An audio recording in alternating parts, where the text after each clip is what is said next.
Pence in 2020. You don't have to vote Republican in 2018, but you better, if you have any hope, it is that he becomes president as rapidly as possible. And acknowledge that, and what I would say to you is Hillary Clinton's not exactly my political cup of tea. Well, I know. I voted for her as the responsible choice compared to the alternatives I had. No, this is the high challenging teaching for the audience, and you have to do the same thing for Michael Pence when the time comes. I could not agree more. Michael Pence is well within the parameters of awful that we have come to see as the norm. It's true. I've seen Mike Pence before. He's a typical hypocritical Christian. Exactly. He's dangerous. He's dangerous. Not as dangerous as Donald Trump. He's going to become the benchmark of somebody being better. Because he's president now. Because you had the snake bite. Because you had the snake bite. And now you have to understand the difference between things you don't like but can live with that are normal. Right. Look, life doesn't give you two great choices.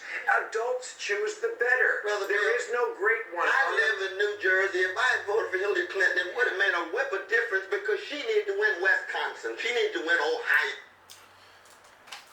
This argument is immensely aggravating to me.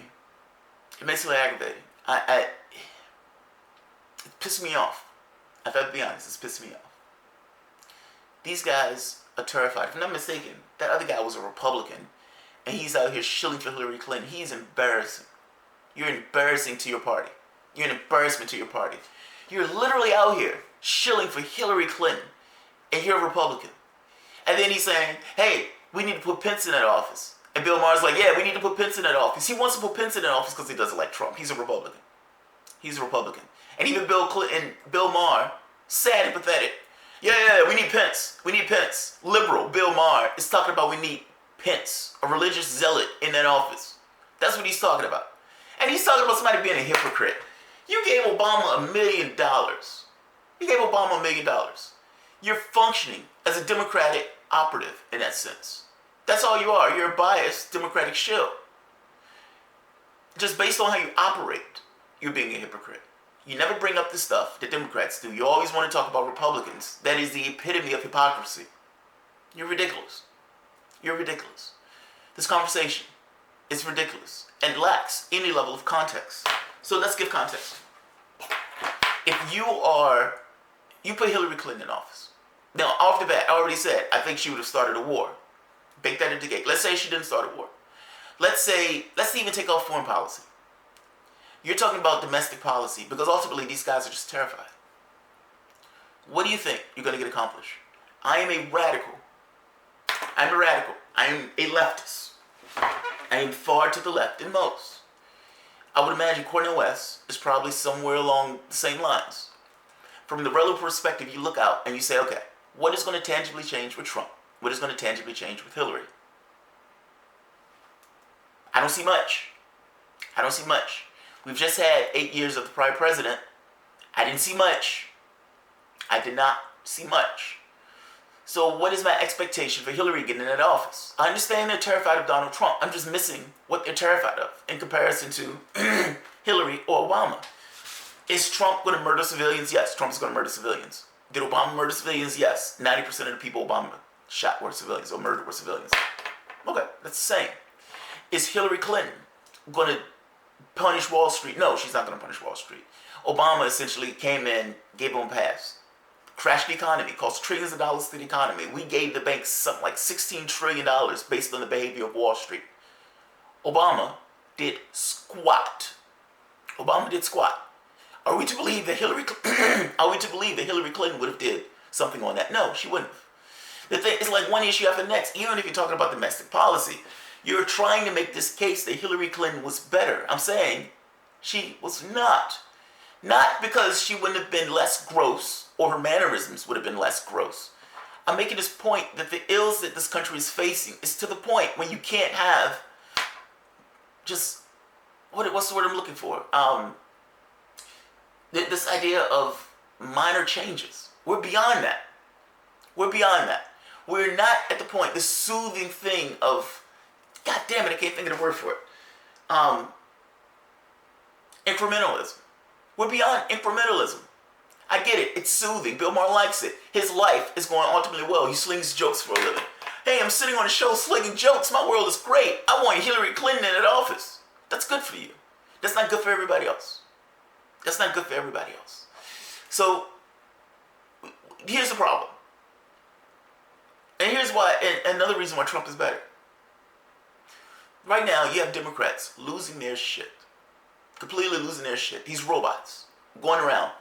Antennas. Hillary Clinton would have won. Hillary Clinton's the best person. Hillary Clinton told me Russia. Russia did something. Russia invaded the election. Hillary Clinton would have won otherwise. Those are the people you're dealing with. Now, those robots, for the most part, full well believe that the country went off a cliff when Donald Trump took office. They're oblivious, sad, and ridiculous. They're all three adjectives. Now, even though they're sad and pathetic, you need to use that, the fact that they're sad and pathetic. Fact is, if Hillary Clinton would have gotten in office, those people would have been perfectly okay. Their illusions would have been secure. Their understanding of what takes place in the world would have went away. They wouldn't have cared. We have a Hillary Clinton in office. She says things that are pleasant and everything else. The mainstream media, for the most part, toes the line. The world is great. The world is not great. The world is not great. The world was not great under Obama. The world is not great now. With the Donald Trump in that office, he is the epitome of everything you despise. Democrats and progressives. Now, there's certain things that he says that progressives like TPP, foreign intervention, and everything else. But the foreign intervention things turn out to be bogus. The Russian narrative that's pushing Trump to behave is pushing him to be more hawkish. So again, that's turning out to be somewhat bogus. You get opposition from Democrats, from independents, and from progressives against Trump. That opposition goes away when you have Hillary Clinton. Your opportunities for change, for transformative change, are with Trump. Not because he's great, but for the opposite reason. Because he's not. He's a goblin. He rips the mask off of what this country actually is. It's like Ghost Rider ripping the mask off and you're seeing this flaming skull. That's what politics is. That's what this United States government is. Putting a mask on it with a Hillary Clinton. No, I don't want the mask. I want the burning skull. I want Donald Trump in that office. That's what I want. Because if you're going to deal with it honestly. Have an honest conversation of what it is. Donald Trump is an honest conversation of what it is. The man lies through his teeth. I'm saying that what he represents, the things that he does in that office, is an honest representation of what the United States government is. It's not polished. It doesn't have a smile on it. It's what it is. It's what it is. Deal with what it is. I don't want your illusions to be secure with Hillary Clinton. I want you to deal with what it is. I want you to marshal your forces. And look, if I'm being honest, let it burn. Let it burn. This country, this economy, all these things are pointed against the worker or pointed against the individual. Those systems need to be destroyed. If Donald Trump is going to be the destruction of that system, then goddamn it, let Donald Trump stay in that office. Even if it needs to go to 2020. I don't want a Democratic shill in that office. I don't want Hillary Clinton in that office. If that means I need to tackle you before you get to that office, meaning progressives, then goddamn it, you need to be tackled. You need to be tackled. You will not put a Democratic shield in that office. If you're going to put somebody who considers themselves as part of the left in an office, they're going to be part of the left. They're not going to be Republicans in name only. So yes, if you want to get a Democrat in an office, you need to put somebody in that office who's going to represent the constituents. Otherwise, progressives are going to tackle your ass at the 4-yard line over and over again. You will not get a Democrat in that office. That's going to be a show. Period. Period. That's what it boils down to. We want certain things accomplished, not a fantasy. We want certain things accomplished. We have a full recognition that there are threats to this particular nation, be it social, be it ecological. If you're not going to put somebody in that office who's going to deal with those things, then we're not interested in the person who you're putting up to put in that office. Not to mention, your candidate cheated. Your candidate cheated. I'm amazed that these things are completely irrelevant to Bill Maher. Hey, your candidate cheated Bernie Sanders in the primary. She undermined democracy and put Trump in that office. Yeah, but I'm making an adult choice to vote for Hillary Clinton. Wait, did you hear what I just said? Did you hear what I just said? Your candidate cheated another candidate in order to exceed the primaries. Yeah, I know, but Donald Trump is horrible. So the cheating doesn't bother you. No, the cheating doesn't bother me. I'm terrified of Donald Trump. I mean, that's what this is boiled down to. Hey, you realize she was going to put a missile defense shield in Syria. She could have shot down a Russian jet. I know, but Donald Trump scares me. He scares me. I wet my bed at night because Donald Trump, he scares me. I'm terrified of Donald Trump. I know, Bill, but we're talking about a nuclear war. I know, but Donald Trump terrifies me. Everything boils down to Bill Maher being terrified and scared to death of Donald Trump. He likes this idea of having an illusion in that office about the United States behaving a particular way. It allows him to lie and to shill and to be a complete hypocrite in that particular capacity. Now at this point, he's just scared. And the only thing he wants to talk about is it Donald Trump awful and shouldn't you vote for Hillary Clinton?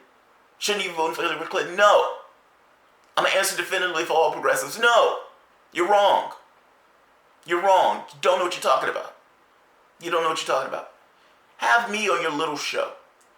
Have me on your little show. Have this conversation with me. You would get embarrassed. You would get embarrassed. You're having this conversation with Cornell West and you're trying to confine the level of debate. The level of debate goes beyond the confines that you're talking about. It's like saying, hey, isn't it better that this deck chair is on this part of the Titanic as opposed to this chair on that particular part? Isn't that right? Shouldn't we arrange these chairs in this particular way? No. I want to have this conversation because I want him to know that the chairs, I want him to admit that the chairs are arranged this particular way. That they're arranged better on the Titanic when they're arranged in this way. Yes, Bill. On the Titanic, the chairs are better arranged in that particular way. But Bill, are we still going to hit the rock? Are we still going to hit the rock? The stuff that you're talking about, that's great. Are we still going to hit the rock? And do you believe that the candidate who you're shilling for, who you're embarrassingly shilling for, who you're showing your fear about, do you believe that that candidate is going to substantively do something different than the candidate, than the atrocious goblin that's in that office right now? No. The only honest answer is no. So if she's not going to do something substantively, deal with the issues that we're presented with, then what the hell does it matter? Then what does it matter? You're going to talk about these little quibbling issues. What are the big issues? What are the things that are actually affecting this country? What are the things that are actually affecting this world? And is the person who you're talking about putting in going to do anything about it? No. She's not. She's not. You can take shots at Donald Trump all you want. Most of those shots are immensely hypocritical. Immensely hypocritical. This country didn't fall off a goddamn cliff when Trump got elected. He's an extension of the prior Democratic president, who's an extension of the prior Republican president. Keep it real. Be honest. I know it's difficult for you to be honest because you don't necessarily have integrity. But be honest for once in your goddamn life when you're looking at this stuff. Stop being a shill for the Democratic Party. Would Hillary Clinton have done anything substantively to deal with the big issues that are affecting this nation? No. No. That's the bottom line. No. If you're going to be a leftist, be a leftist. Stop backing away from these conversations. Engage in this argument. Destroy their argument. They have no good argument on this front. It's one thing when Trump wasn't in office and they could come up with a specter. Trump is in office now. We're seeing what he's doing, the tangible works that he's doing. This is not just a conceptual point anymore. If you're going to have an argument about what Trump is going to do, well, he's in the office. We can have the conversation about the differences between those two things. And you are wrong. You are wrong. You are absolutely, completely, unequivocally wrong in your assessment. You're functioning as a complete shill. You're biased. You gave $1 million to the other candidate, and now you're saying, hey, shouldn't you have voted for the other candidate? Were you going to give Hillary Clinton $1 million too? Huh? It's fucking pathetic.